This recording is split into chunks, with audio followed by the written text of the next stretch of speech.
As game designers, we are constantly trying to figure out new ways to deliver fun to the players. Now, one of those concepts is creating moments. We will discuss the importance of moments here. I'm Georgie, a game designer, so let's dive right into the video.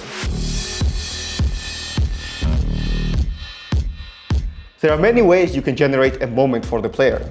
If it's a gameplay moment, like saving the Earth from the alien invasion, or a story moment, like a confession of love from one of the characters, there are different types that we'll discuss right now.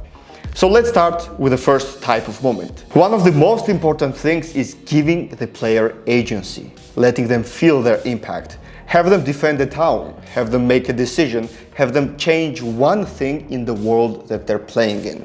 That can generate a moment, a sense of triumph, a sense of accomplishing their responsibility. But that's a story-based reason. Now let's discuss in terms of gameplay mechanics. We have to take into account that emotions are not only foretold by story, they can be told with gameplay.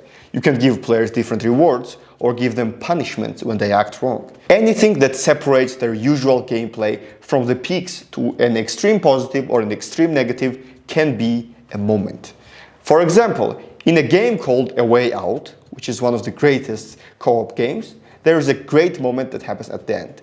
At any point, if you ask anyone who played that game, they will tell you that, spoiler alert, the betrayal at the end is what they remember, because that was a great negative in that game, created by story.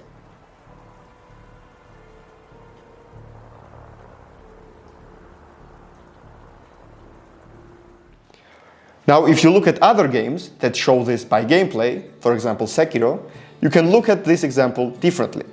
The greatest moment that everyone remembers is the giant ape coming back to life a second time. In this case, the player had a hard time defeating it for the first time, but when it comes back again, that creates a greater negative.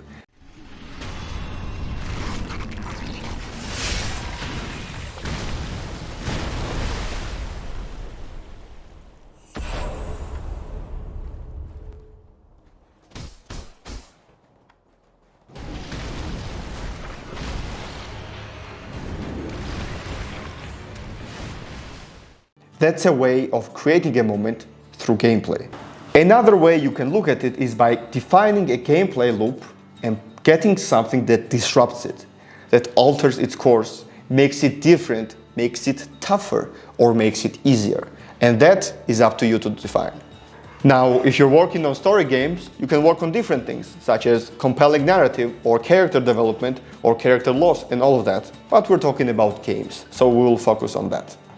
Make sure to give your players challenges that they can overcome.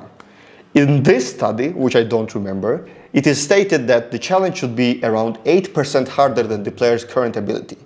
Try to strike that balance, and at some points, break that balance and give the players something that is much tougher. That will definitely disrupt the gameplay loop and force the player to advance, to develop their skills and face your challenges differently. And lastly, one underrated option is giving the players a feeling of luck. Make them feel like they lucked out, they got something great when they were not supposed to. That will definitely create something memorable for them. And that's it for today. I'm Georgie from Arena Games. If you have any questions, you can post them in the comments. Make sure to subscribe, and I will see you in the next video.